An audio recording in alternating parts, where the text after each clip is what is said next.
presyo ng bilihin sa iba't ibang mga sektor. Ngayon naman, bumaba ang presyo ng bilihin sa iba't ibang sektor. Yung smuggling, nagkatotoo ba? Yung sa pulbos, yung pulburon, totoo bang nahuli?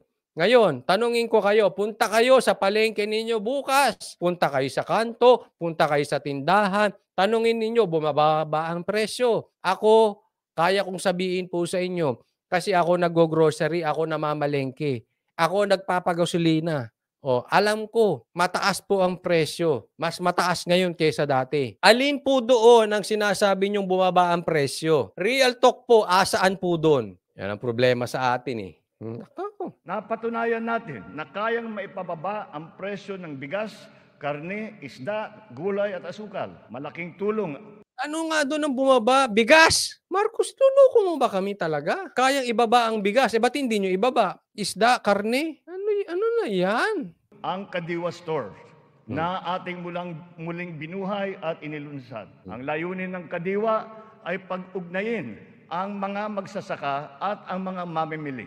Ayan, ito po, explain ko po sa inyo mabuti ang Kadiwa. Ano pinagsimula ng Kadiwa? Ang Kadiwa po ay yan na po yung panahon ng kanyang tatay. Binuhay nilang muli. Okay? Paano napapamura ang bilihin? Kasi from magsasaka, diretso sa mga customer, sa mga mamimili. Nawala yung middleman, kaya napapamura nila. Ang problema po dyan, hindi po realistic yung pamamaraan na yan, Marcos. Huwag po tayong magbulahan. Kasi asaan po ang mga kadiwa. Ang lalayo po, hindi po yan solusyon sa problema. Band-aid solution yan eh.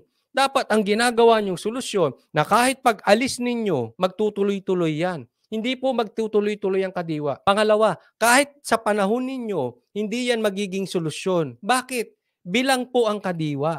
Iilan lang. Sa akin, halimbawa, maghahanap ako ng kadiwa. Huwag po nating tatandaan, babawasan natin ang mga bagay-bagay para makamura. In reality, lalo tayong napapamahal. Kasi ano ba ang binayaran mo kaya ka napamahal? Yung serbisyo ng mga middleman. Na yung middleman, ito yung mga bumibili ng pakyaw at ititinda sa palengke o ipapasa sa palengke, magdadagdag sila, may tubo. Yung po yun. Huwag po nating tinitipid ang mga maling bagay. Bakit po? Kasi pagdating sa pamilihan, yung mga taong bayan, tatawid lang, pupunta lang sa kanto, makakabili na. Halimbawa, ang sibuyas, pagdating sa palengke, 200 pesos.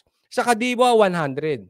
Pero mamamasahe sila ng pagkalayo-layo. Naubos yung oras mo, hindi ka pa nakapagtrabaho, lalo kang kinulang sa pera. Tatandaan po natin, may mga bagay na hindi dapat tinitipid. Kasi lalo kang napapamahal eh. Yan po yung serbisyong binibili natin. Kaya mas okay na sa akin, ang sibuyas na bibilihin ko dyan sa kanto, kaysa pupuntahin mo ako sa Kadiwa na magsasayang ako ng oras imbis na ginagawa ko ang dapat trabaho ko kahit ba yung 20 pesos lang. Palabas lang sa amin dito 50 na pamasahe. Nauunawaan nyo po? Kaya yung Kadiwa na yan, walang silbi po yan. Wala po yung silbi. Yan po ay pa-effect nyo lang para masabi nagmura. But in reality, inefficient yan. Ineffective po yan. Hindi yan makatotohanan. Hindi ka pwedeng magpunta-punta araw-araw sa Kadiwa. Hindi po solusyon. Bakit po? Kasi sino-shortcut natin ang solusyon eh. Pumupunta ka agad, sinusolusyonan mo yung presyo para meron ka lang masabi sa zona mo. Solusyonan nyo paano bababa ang presyo pangkalahatan. Na kahit ako pumunta sa kanto, yung binibili ko dating sibuyas na tigse 70 pesos per kilo, maibalik. Hindi ko saang lupalop ko hahanapin yung Kadiwa para makabili ulit ako ng 70 pesos. Huwag po nating binobola ang mga taong bayan. Kasi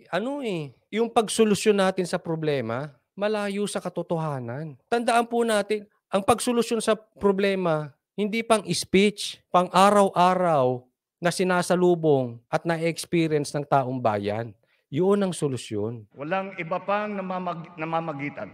Wala nang dagdag na gastos at patong. Maganda ang kita ng magsasaka, nakakatipid din ang mga mamimili.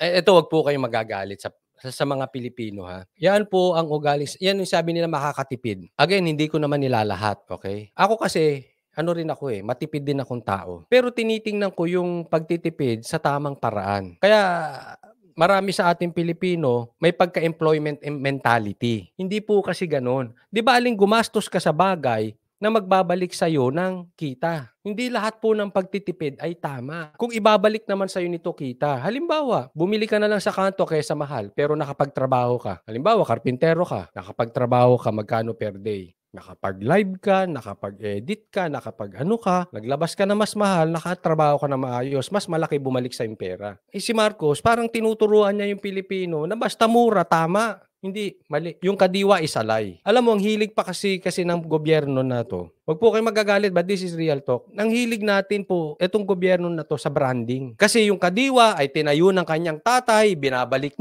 binabalik din nila yung ano yung pagkain, ito yung ano yung pagkain na tinapay. May tinapay silang sinaano ngayon binabalik nila. Ang hilig tumingin ng gobyerno na to sa branding. Doon sila nakafocus. Yun, Nutriban. Binabalik ngayon.